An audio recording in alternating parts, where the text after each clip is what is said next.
Are you having a hard time figuring out what to get Dad for Father's Day? You should check out Row 1 Brand's Vintage Pictorum Gallery. They have America's best sports art. With over 7,200 historic sports prints, you're assured to find something unique for Dad this Father's Day. Instead of a boring old tie, get him a historic baseball photo taken by Henry High Sandham at the historic Polo Grounds Stadium in New York City during the 1894 Temple Cup. Or, if he's an NFL buff, check out the 1963 vintage NFL poster. These are so good looking that you'll be amazed how they turn out. Shop now at sportshistorynetwork.com/row1 and save 15% off your order. This podcast is part of the Sports History Network, your headquarters for the yesteryear of your favorite sport. You can learn more at sportshistorynetwork.com. In a strange twist of fate, back in 1950, one quarterback experienced the very worst game in the history of the NFL, yet bounced back to be named an All-Pro in the very same season. This is the story of one Jim Hardy, a war veteran and accomplished field general, who enjoyed a 7-year stay in the NFL from 1946 through 1952 with the Rams, Cardinals, and Lions. He was also a very fierce competitor, as demonstrated by this quote concerning face masks from the Coffin Corner, which is published by the Professional Football Researchers Association back in 1996. So, said Hardy, "I feel the use of the face mask has drastically changed the game. In my day, no one wore them unless they had a busted nose. I don't care how rough the guy was. He didn't want a fist or a football in his face, so if someone got a little too aggressive, we'd just throw a pass into his face. Now with those bird cages, they can rush with reckless abandon and not worry about broken teeth or noses. This makes a great difference in the game." And of course, that's a big difference from the NFL today versus the NFL of the 1940s. Jim was a walk-on at the University of Southern California and almost left school after the first semester due to the cost of his education. With the addition of a scholarship, his role on both sides of the ball increased, and he was eventually named the most valuable player in USC's 25-0 win over Tennessee in the 1945 Rose Bowl. He quickly joined the U.S. Navy and later discovered that he was the first-round draft choice of the Washington Redskins in the 1945 draft. Hardy ended up back in his home state of California for 3 professional seasons with the Rams, where he was 4th in the NFL in passing yards in 1948 and was the very best in the league that year with the lowest interception rate of just 3.3% among all passers. It seemed logical that the Chicago Cardinals might be interested in procuring Hardy, even though the team still had Paul Christman and Ray Maloff at the quarterback position for another season. However, in one game during the 1948 campaign, Hardy completed 28 of 53 passes against the Cardinals for a whopping 406 yards. So, on September 7, 1949, the Cards announced that they had purchased Hardy from the Rams for cash and a future draft choice. With Maloff suffering a shoulder injury early in the season, Christman and Hardy basically shared the starting quarterback position. Despite limited playing time in 1949, Hardy still passed for 748 yards and 10 touchdowns. In 1950, new Cardinals coach Curly Lambeau hoped to help the Cards to improve on their 6-5-1 record from the year before, and eagerly prepared his club for the opener on September 24, 1950, against the defending NFL champion Philadelphia Eagles. While September 24, 1950 may be recalled as the opening day of the NFL season, or perhaps as the first game for the Cardinals under Curly, more than likely it is recalled as quarterback Jim Hardy's really bad day. Philadelphia trounced the Cardinals 45-7 as Hardy tossed an NFL record 8 interceptions to a variety of Eagles defenders. Yet, as usual, there is more to this story. First of all, Lambeau shocked the football world on September 22nd, that's just 2 days before the game, by selling veteran Paul Christman to the Green Bay Packers. It was a surprising move, especially since Chrisman was slated to be the starting signal caller for the Cardinals. During his 5 years with the Southsiders, Chrisman captured all of the team's passing records, including yardage and touchdowns, and also led the team to the 1947 NFL Championship. Lambeau claimed that he had too many veteran quarterbacks, thus necessitating the sale.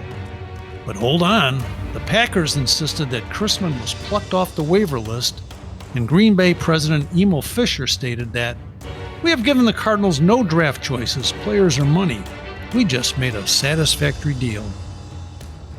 Whatever the circumstances, Hardy had precious little time to prepare for the Eagles, which in itself might have been a valid reason for his dubious performance. And yet, there's more. In an interview with the Chicago Sun-Times in 2004, Hardy bravely recounted his long afternoon. He said, "I should have known it would be a bad day when I totaled my car on the way to Comiskey Park for the game. Some guy ran a stop sign and just wiped me out. I got there to the game just in time to take the field. I wish now I hadn't."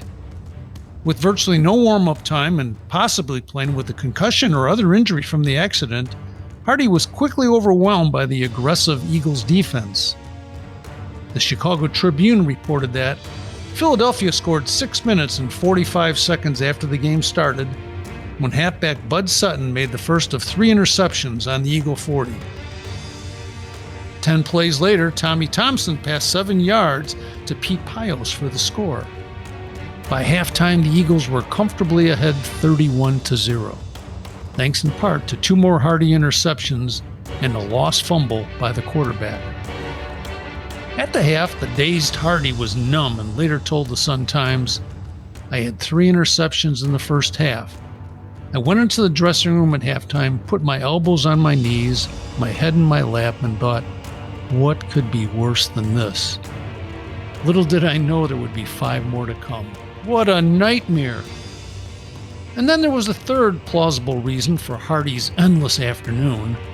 Reserve quarterback Frank Tripucka took over for Hardy and only played 3 plays before injuring his knee, prompting Hardy's return to the field and 5 more interceptions in the second half.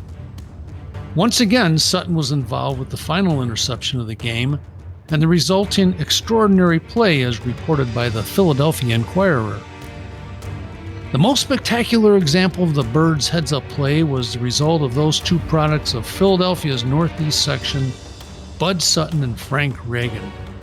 The former, Sutton, grabbed off an errant throw and whisked back 32 yards on a weaving run before being nailed on the Cards' 46.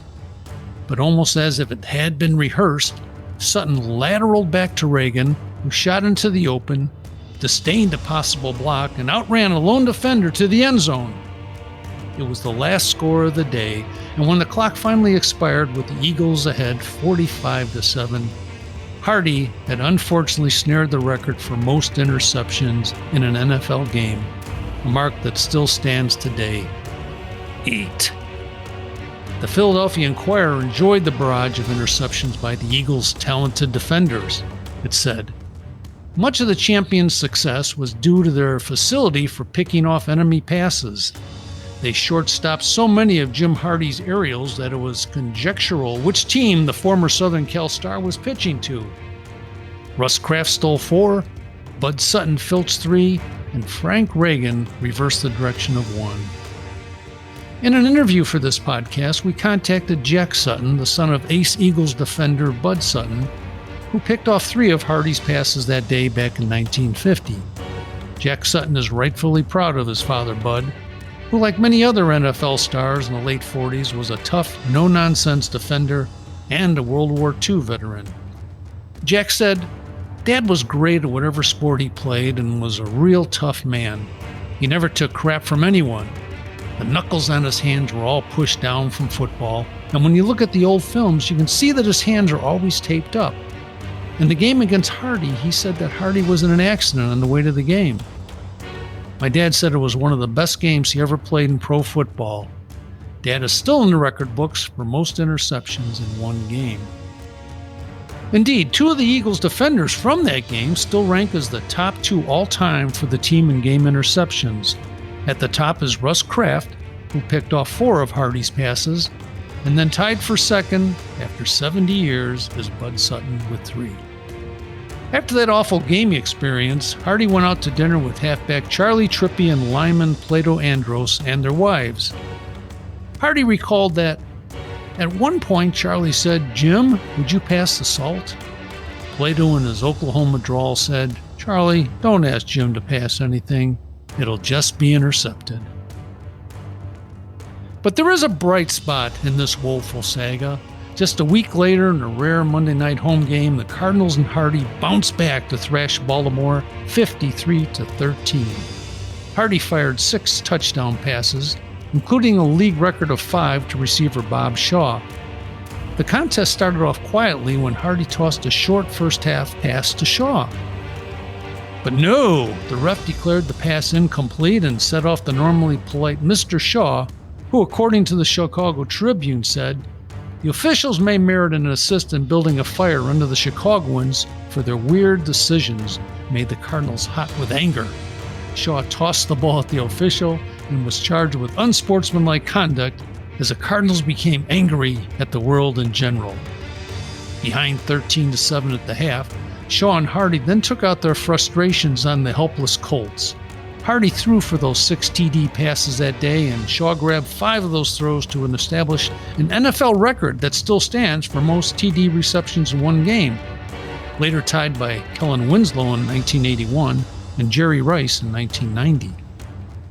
Of course, the rough-and-tumble Cardinals of old couldn't help themselves to yet another then NFL mark in typical fashion.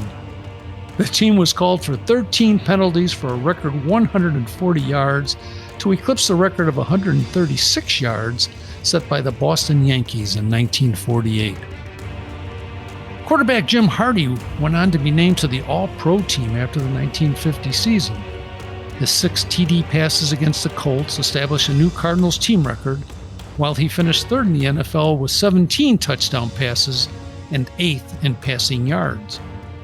Hardy also topped the league by leading the Cardinals to 4 game-winning drives, and as the punter for the Cards, he also had the league's longest punt of the year with a 76-yarder, as the club finished 5-7 in Lambeau's first year. It was a fitting and successful conclusion for Jim Hardy, in which the talented quarterback suffered the most agonizing single game in NFL history, but then fought his way back to achieve his only All-Pro selection. Thank you for listening to this episode, and please join us next time for the curious tale of another All-Pro who once risked everything by failing to show up for the last game of his team's season. We'll find out if his absence was perhaps justified under some very unique circumstances.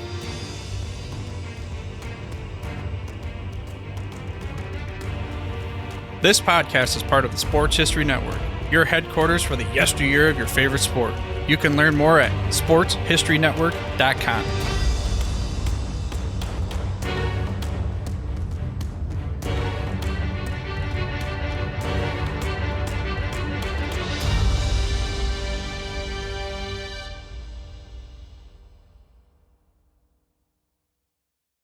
We here at the Sports History Network proudly partner with 26 podcasts, all revolving around the history of sports.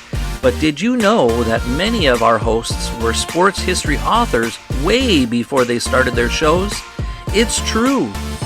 We've got Joe Ziemba, host of When Football Was Football, Joe Zagurski, host of Pro Football in the 1970s, Mark Morthier, host of Yesterday Sports, Tommy Phillips, host of Lombardi Memories, and Scott Adamson, co-host of From the 55-Yard Line. All these authors have many books for you to choose from. To check them out, go to our website at sportshistorynetwork.com/sportshistorybooks. Pick up your copy today. Soundtrack provided by Kevin MacLeod of filmmusic.io.